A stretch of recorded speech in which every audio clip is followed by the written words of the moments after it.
Okay, so today we're diving into something pretty fascinating and honestly quite complex from Laos. It's this centuries old tradition often called the bride market. Right. And the first thing to get straight is that name, bride market. Mm. It's not really a literal market with stalls and price tags. No, exactly. It's more of a system, really, a decentralized way of arranging marriages where bride price is often part of the deal, all set against these incredible lush mountains in Laos. And it immediately flags up this tangle of issues, doesn't it? You've got culture, deeply embedded traditions, but also stark economic realities and, some really serious human rights questions. Absolutely, which is why we wanted to do this deep dive. Our goal here is to try and get past the sort of surface level label and understand the actual stories, the impact on society, and what's being done to tackle the challenges. Yeah, we've looked at personal accounts, tried to get the historical background, and considered different analyses to hopefully give you a fuller picture. So, if you're curious about what this bride market idea really means for the people living it, stick around. We're going to unpack it. Okay, let's start with the basics. What exactly is this system? Okay, so like we said, not a physical market. It's this system of arranged marriage, and a key feature is often the bride price money or goods going from the groom's family to the bride's. It's particularly common with some ethnic groups like the Omong and the Tru, especially out in the more rural areas. And this bride price thing, it has roots, right? It wasn't just plucked out of thin air. Historically, it was sort of compensation. Exactly. It was seen as compensating the bride's family because they were, losing her labor. And it was also meant to provide some security for the bride herself as she joined a new family. So what kind of things are we talking about for the price? Cash. It could be cash, yeah, but also livestock, buffaloes, pigs, Mm. or other goods. It really depends on what the families have, their wealth. And this connects to the bigger picture in Laos, which is still, one of Asia's poorer countries. I think the figure was something like 18% below the poverty line back in 2020. That's right. And that kind of economic pressure, that hardship, it means some families might see marrying off a daughter as, frankly, a survival strategy, a way to ease the burden. Which can lead to girls being considered eligible for marriage really young. We saw mentions of what, as young as 14 in some places. Yeah, 14 is Yeah. it's incredibly young. And that obviously has huge consequences for their lives, their education, everything. So how do these arrangements actually happen? Do families just talk to each other directly?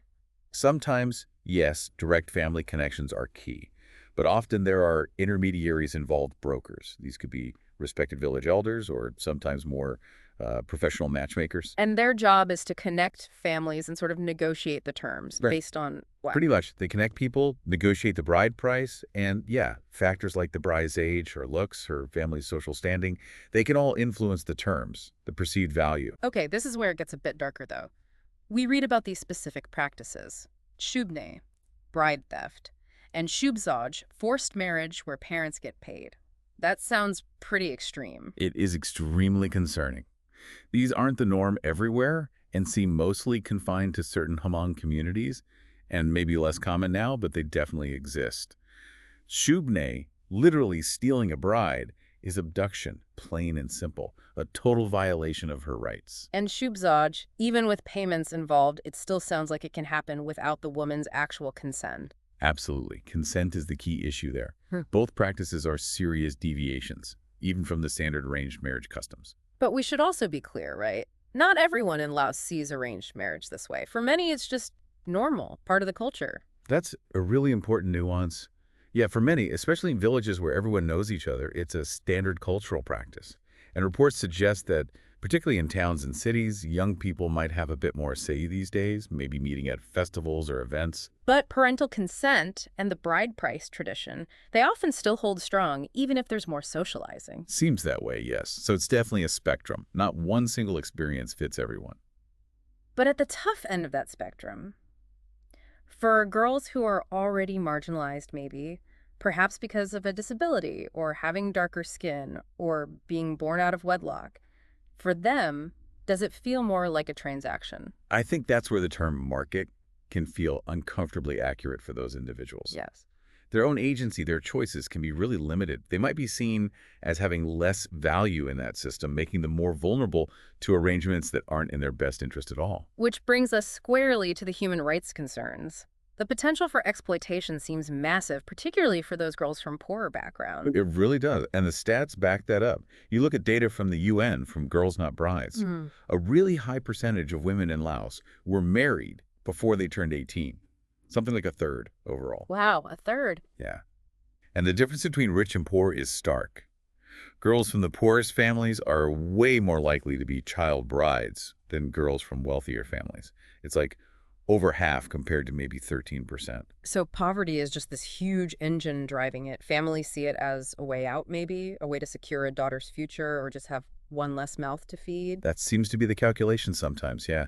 But it's often a trap. It usually means the end of her education, fewer job prospects down the line. And the health risks, too, right? Childbirth complications, domestic violence. Exactly. Higher risks of all of those things. Plus, potential sexual exploitation. It just locks them into a cycle of disadvantage, often. And then there's the whole issue of consent. How do you even define that when someone's so young or under so much pressure? That's the critical and often heartbreaking question. Is it truly willing participation, or is it coercion? Even if it's not physical force, the pressure can be immense. The UN Special Rapporteur raised concerns about this, didn't they? About child and forced marriage and the lack of accountability. Yes, back in 2017, pointing out the need for stronger laws and, crucially, actually enforcing them. Practices like chubni, the bride theft, are just fundamental violations of basic rights. Freedom, autonomy, gone. And even without abduction, just the social pressure, the economic need, it can just crush a girl's ability to choose freely. Totally. We read about news stories. She was 15, her father died, the family was struggling. She felt she had to marry to help them out. Was it direct force? Maybe not. But was it a real choice? Hardly. The circumstances basically decided for her. And this links into something even more horrifying: human trafficking, especially across the border to China. Yes, that's a really grim dimension. China's gender imbalance, partly from the one-child policy legacy, has created this demand for brides.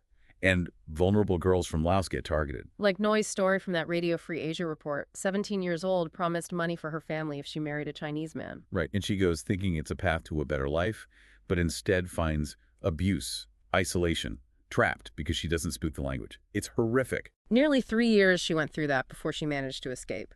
Her warning, don't marry for money, it just hits hard. It really does. It shows how that promise of economic help can be such a dangerous lure, leading to rights violations and immense suffering. It really feels like this whole bride market complex, or at least parts of it, is just a reflection of deeper gender inequality in Laos. I think that's undeniable. Despite laws saying otherwise, traditional norms, especially in rural areas and among some ethnic groups, often put women in a secondary position. Yeah, the U.S. State Department report mentioned cultural norms limiting women's access to education, jobs, even just making decisions in their own families. And you see it starkly in education. Boys' education often gets prioritized, partly because of inheritance traditions, so girls fall behind. And there's a direct link.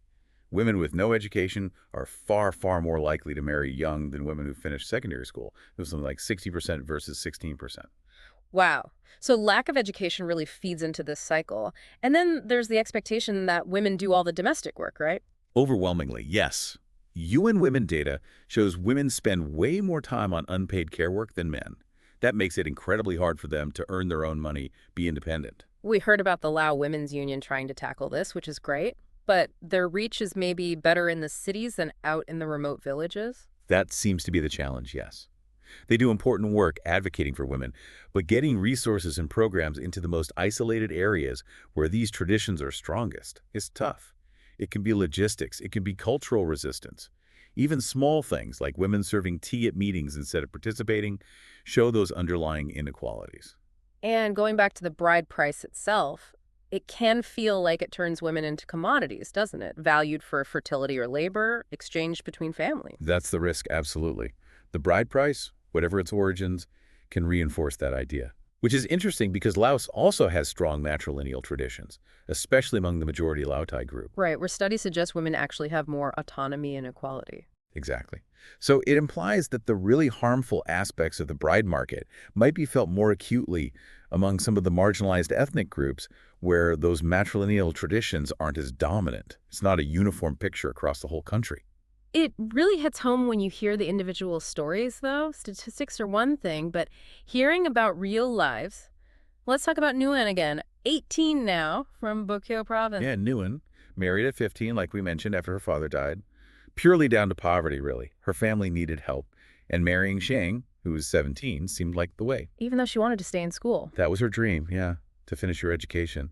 Now she's 18, has a baby, works as a farmer.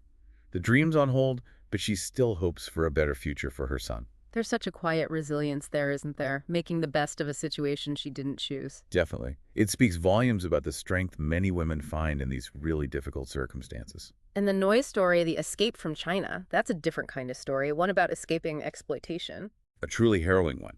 17, lured from Luan Namtha province with this promise of, what was it, nearly $5,000 for her family. She had a traditional ceremony, then was taken to China. And the reality was abuse and isolation. Started okay, apparently, then turned violent.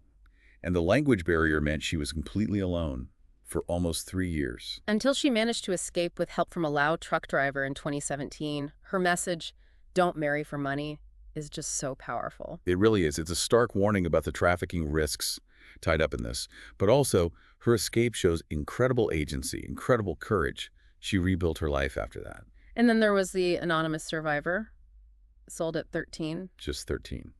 To a man 20 years older. And again, poverty was a key reason, but also, heartbreakingly, because she had a darker complexion, which carried a stigma in her community. She said she felt like a child lost in a storm, so scared. Imagine. Just loneliness and verbal abuse. But her story has a turning point. A neighbor stepped in. Right, the neighbor helped connect her to the Lao Women's Union. They gave her shelter, counseling, support. And look at her now. 22, works as a weaver, and she's advocating for girls' education, trying to stop other girls going through what she did. It's incredible. From victim to advocate, it shows change is possible, right? Absolutely. It highlights how crucial that support is, community, organizations in helping survivors heal, and even lead the charge for change. These stories just paint such a vivid picture of what this bride market means on a human level. And underlying so many of these stories is poverty. It just keeps coming up as this massive driver. It really is fundamental. Laos's economy, heavily reliant on agriculture, aid, dealing with debt, inflation.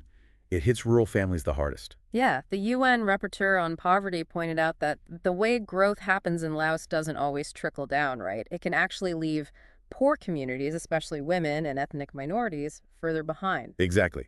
Which makes girls in those rural areas, with few education or job options, extremely vulnerable.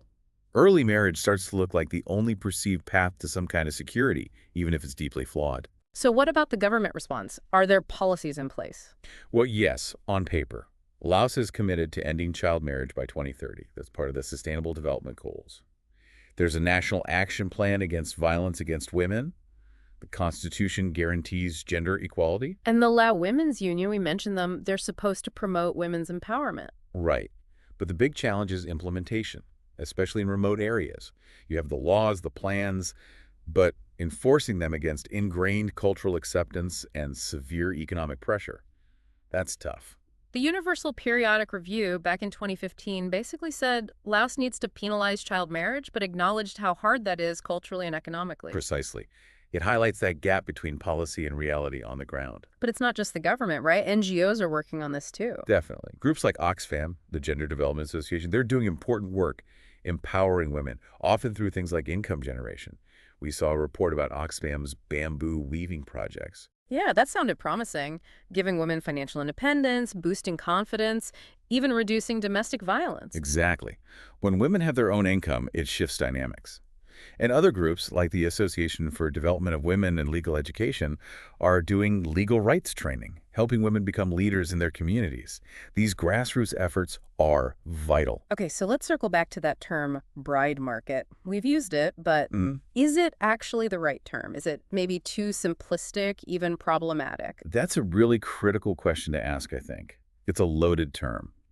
And while, yes, some cases clearly involve exploitation, coercion, lack of consent, reducing all arranged marriages in Laos to a market feels wrong. Because many are just culturally normal, maybe even consensual to a degree. Right. Within certain cultural frameworks, they are the norm. And we have to be careful not to impose our own Western judgments or ignore the agency women might have within those systems. Like that anthropologist, Sheng Sambergen, suggesting women in the main Lao-Tai matrilineal groups often have considerable autonomy. Exactly. Her work suggests that just slapping the label market on everything risks stereotyping and ignoring that diversity in female agency where it exists. It also raises questions about interethnic marriages possibly promoting more equality. But, and it's a big but, when poverty or coercion completely removes choice, like in Noy's case or Nguyen's, the term market feels hard to argue with then, doesn't it? It does feel like a transaction. It does. That's the tragic reality in those cases. The tradition gets twisted by desperation or force into something deeply exploitative. So the term has relevance, but maybe only in specific harmful contexts. So the challenge is telling the difference between tradition and abuse without just imposing outside views. That's the tightrope, yeah. And it seems the focus in Laos from the government and NGOs is less about attacking tradition wholesale and more about strengthening women's options within that context through education, economic power, so they can make real choices. Okay, so looking ahead, thinking about solutions, it sounds like it needs a bit of everything. Education is key, right? Getting girls into secondary school. Absolutely crucial. Keeping girls in school delays marriage, opens up opportunities. UNICEF data shows progress on primary school parity. But yeah, rural girls still lag behind for secondary education. That needs focus. And the economic side of those empowerment programs like Oxfam savings groups or the handicraft initiatives, giving women financial independence. Vital. Gives them alternatives, reduces the pressure for early marriage as an economic fix. Yeah. Then you need the legal side, strengthen really enforcing laws against child marriage and trafficking right down to the community level. Like the UN rapporteur called for a proper child protection system. Exactly. And alongside that, you need the cultural work, engaging communities, respectfully challenging norms around early marriage. Organizations like the Gender Development Association are doing that kind of grassroots work. And international support helps too. Partnerships with UN Women, ASEAN. Yeah, that provides resources, technical support, keeps the pressure on for commitments made on gender equality and ending violence. So it really is this balancing act. Respecting culture, but upholding universal rights. Yeah. Ensuring safety and well-being. That's the goal. And honestly, the resilience you see in women like Nguyen, Noi, the anonymous survivor, it shows change can happen. Empowerment makes a real difference. So this whole exploration of the Laos bride market, it really shows how tradition, poverty, gender dynamics all weave together in these incredibly complex ways. It's definitely not just some quaint cultural oddity. Not at all. The personal stories really bring home the human cost, the suffering involved in the exploitative side of it, but also you see that incredible strength, that desire for something better. And it is hopeful to hear about the efforts being made. Education, economic programs, legal changes.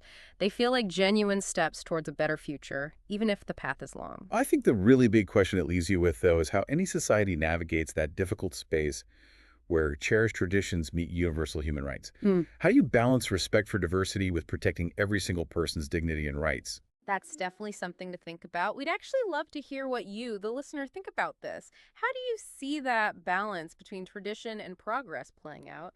Let us know. And, if exploring unique cultural practices interests you, there's plenty more out there to discover. For us, we'll keep digging into the stories that shape our world.